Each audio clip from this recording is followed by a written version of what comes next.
Welcome back to Soar Financially. Thank you so much for joining us here at the Deutsche Goldmesse. My name is Kai Hoffman. I'm the @JR Mining guy on Twitter and the CEO of the Soar Financial Group. And I'm really excited to present to you now the premier of the Yukon Premier Pillai. Really excited for you to join us here in Frankfurt. Thanks for coming. Thanks for making the trip. Kai, what a great event. It's fantastic. You've invited us before. We finally had a chance to come and spend time with you. So well organized. So many great conversations happening here, and just really pleased that we made time to come over and chat with you and share the Yukon story here in Frankfurt. Yeah, no, fantastic. We have 4 companies presenting from the Yukon as well. And a bit of an intro question to sort of lay the ground a bit is, like, how important is mining to the Yukon? Well, look, it's been 125 years since the Yukon's been a territory. We celebrated that in this year, 2023, but in June of this year. And it has been the biggest driver in our private sector part of our economy for the last 125 years.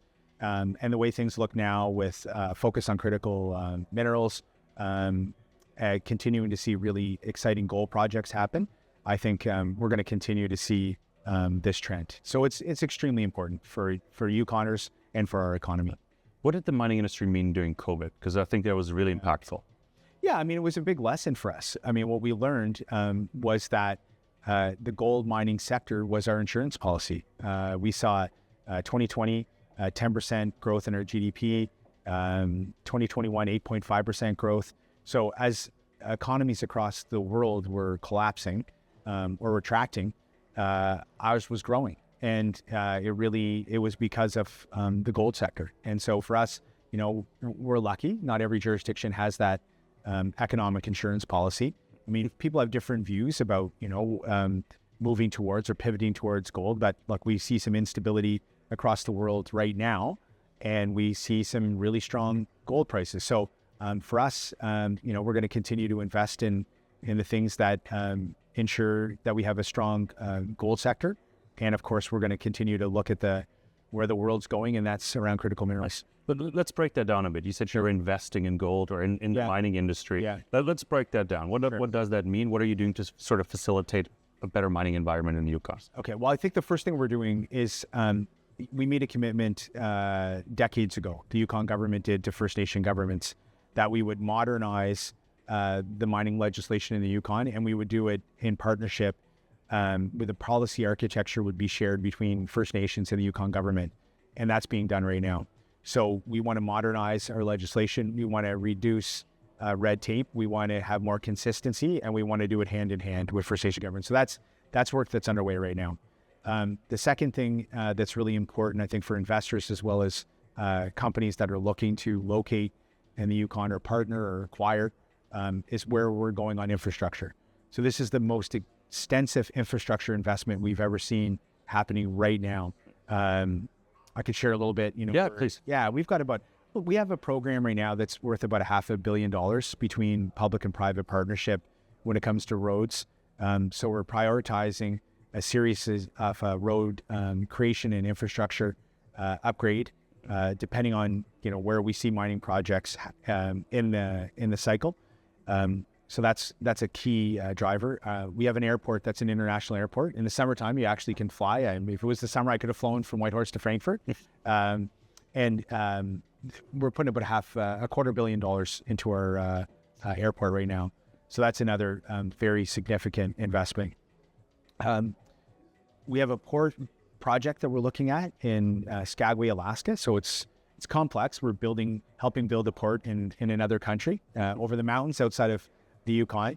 Then evening, just before I left, so Thursday night, Yukon time, around 5:30, we passed a supplementary budget, which had just over $21 million for the first part of that project being allocated. So that's a really important item for any critical minerals project, making sure that we have access to tidewater for the next 50 years through the U.S. We're also on the back end of just completing a fiber project. So any modern major mining company wants to see their ability to digitize their activities. And we're almost completed an 800-kilometer fiber line, really complex, 1,100 water crossings. We had do directional drilling under the Mackenzie Delta. That project should be done in 2024. It's about $100 million project. And then, of course, really what's exciting people right now is we're embarking on the first phase of work on a grid connection between the Yukon and British Columbia. Fantastic projects. Like I was in the Yukon this summer, and internet speed in Dawson was a topic. Yes. Right? Yeah. That was a big topic. It is. Like when you invite a lot of social media influencers and there's no bandwidth to upload or download anything, it's a problem. And the mining companies have massive databases they need to move around. Exactly. So that's why it was important to do that, that fiber project. We needed to have another pipe coming out, but it's also about Arctic security. Yep. If you look at, all the infrastructure that we're putting in place now, or the majority of this infrastructure, will help the resource sector, but it's also extremely important for Arctic security. And we look at some of the other European nations or Asian nations that are investing in the Arctic, and Canada has to keep up. And so we call this dual purpose infrastructure. It's infrastructure that can be used to help the mining sector. Actually, it's even, of course, at the end of the day, it's going to help improve the lives of Yukoners, but also it's going to be really important for Arctic security as well. So one question, just to follow up on what's been said earlier in terms of like how important is mining to the Yukon. Sure. The question is now, how important will it be moving forward as well? Yeah. And the question is like, how much growth in mining can the Yukon take or want as well? Look, I think that question, it's probably different for every Yukoner, right? I mean, you're in a jurisdiction like ours where you have extremely strong service sector, whether it comes in government supports, whether it comes to healthcare, education, comparably to other parts of North America. And so when you think about that, of course, growth puts more pressure on any system. Right now, we're trying to catch up on housing because we've led population growth across Canada. That's really been driven by a strong economy, and that's been driven by the mining sector. So, it'll be important for us to continue to ensure that services, specifically housing, education, and healthcare, keep up with growth. And I think that, that's what Yukoners want to see. They want to make sure that the mining sector leads to opportunity, not to a reduction in service. So really the obligation comes to the government to continue to do that work. What I've found when it comes to the mining sector is that, we have a number of projects that are being looked at in the Yukon right now. They usually don't all happen at once. Companies want to see them progress as quick as they can, but in the end, it's usually spread out over time. So it's really important to understand where you need to be in 5 years, where you need to be in 10 years. And, we've done a really important work when it comes to healthcare. We did a program called Putting People First. It's a strategy for the modernization of healthcare. It's being driven by Yukoners. When it comes to climate change, we put a program together in a strategy called Our Clean Future. We have again, when we look at impacts to our communities, we want to ensure we have MMIWG 2S+, which really is focused on making sure that some of the most vulnerable people in our community benefit from resource extraction in the industry, and that we've learned from challenges across North America in the past. So we've done the work to get us to where we need to go, and it's just important that we continue to implement. You said like all the projects don't happen at once, and you do agree. So over a 10-year time, I can actually see 5 mines potentially come into production in the Yukon. That's without the private ones. Sure. You have big major companies like Rio Tinto in the territory. Yeah. B2Gold just invested.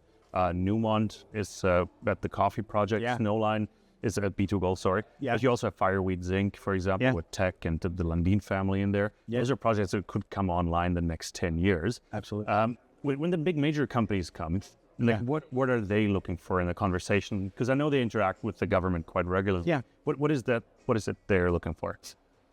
A company like Rio Tinto, when they are at the table with us, are talking about ports, power, and people. That's the elements they want to see. Where are you going to get a labor force from that can support the project? How are you going to power it? Of course, they're looking for clean energy sources. And then, of course, they need to be able to get it out to tidewater when you're looking at a big commodity play, like a big copper project like that. But they also want to understand that the regulatory environment is modern. They want to make sure that the relationship with First Nations governments is respectful. They want to make sure that First Nation governments are at the table. These are very modern, progressive companies. And, we think that that's what the Yukon has to offer. We've got we look at economic reconciliation like no other province, state, or territory in North America. It's a big priority for us to make sure that our communities benefit from this activity. So, it's a sophisticated conversation around planning and your commitment as a territory. And I mean, we think we're really well positioned. Like I've always said, there's parts of North America, there's major cities and states and provinces that go out and seek tech investment. We have a budding tech sector and an innovation sector, and we support that. But we also have billions of dollars of opportunity when it comes to mining. So some companies want to go out, or cities or provinces want to go out and get a Google campus. I want to see 2 or 3 major mining projects. That's what we do well, and we want to continue to search out those opportunities that are really, really substantial for the Yukon and for Canada, really. Talking about that is perfect. Like follow-up question to that as well. You were recently in India and Japan as well. And to bring back the conversation also to critical minerals, you mentioned a couple of times earlier. Yeah. What does that mean? Like, what was the for lack of a better term, the point of the trip to India? What were you looking for? What are you trying to sort of foster? Well, I mean, look, we were in Japan, and that was 2-part. I mean, it was really about we have a lot of engagement around tourism from Japan to the Yukon, but also it was about a number of major mining companies in Japan. Some that have, like Mitsubishi, that have investment already in the Yukon, and others that are looking. Doha, we met with as well, that are looking to invest in the Yukon. They have a lot of smelter infrastructure, these companies, and they're looking for commodities to feed it. And with the global shift in places like Indonesia and the posture of China, they're really have to go out there and aggressively look for new partners. And so it was great, and they know a lot about the Yukon, and they're really interested. And we had JOGMET and joined 2 of the big organizations in Japan, even had representation last week in the Yukon at our big mining conference. India, different conversation. It was really, for us, we were there for twofold. It was recruitment for the healthcare sector, but at the same time, we did meet with the mines minister, and it was really interesting to be that far around the world, and the initial conversation for them to intimately know about opportunities and projects in the Yukon, which leads me to think, that we have some really world-class deposits, world-class opportunities, and the world's become very small. And when it comes to critical minerals, people are jockeying to get those partnerships in place, and we're seeing it every day. I mean, I meet with diplomats from around the world, either ambassadors, consul generals, high commissioners, and the first or second conversation at these days is really about critical minerals. Perfect follow-up question again to that as well, because the U.S. Has been giving out grants also to Canadian projects and companies. In that regard, is there a conversation happening even on the government level? Because I know tungsten, for example, is extremely critical, thinking about fireweed projects again. But the U.S. needs to secure access to that. So is there a conversation between the governments as well? Yeah, I think, there's a process where I think there's a very basic application that's happening from the companies to the U.S. government. I know that our Senator Duncan, was on Capitol Hill last week. I had some discussion with her. She was making sure that lawmakers and leaders in the U.S. know about the opportunities in the Yukon. And from my standpoint, I meet with the ambassador from the U.S. to Canada and Consul General in Vancouver, and we're consistently following up. So in the sense of fireweed, they've been in a dialogue we're supporting, and just sort of letting folks know about the team at Fireweed, how good they are, what that project looks like, and how important it is. I mean, this is really about the security of North America and our European allies. When it comes to tungsten, we have a couple of countries in the world that really control that sector, and I wouldn't say they're allies. So at this particular time, it's really important that we identify these sources, and that we secure them, and we figure out ways to value add and to bring them to market. Fantastic. Premier, thank you so much for coming out. A fantastic conversation. Thanks for promoting the Yukon. I have to admit, it's one of my favorite jurisdictions. So, and that this is happening as well just shows why it's one of my favorite jurisdictions. Because I have to admit, I don't know the mines minister in BC or even the premier. Let's not take it that far, but it's fantastic. Sure. Really appreciate it. Thanks for showing support. Thank you. And just supporting the mining sector as well. I think it's hugely beneficial. Great to be here. And for anybody watching, you know what, you better get on Kai's list to try to get your invite to Frankfurt. Thanks again. I appreciate that. Thank you so much. Everybody else, thank you so much for tuning in. We hope you found this conversation insightful. I sure did. And make sure to hit that subscribe button. We'll be back with lots more from Frankfurt. Thanks so much for joining us.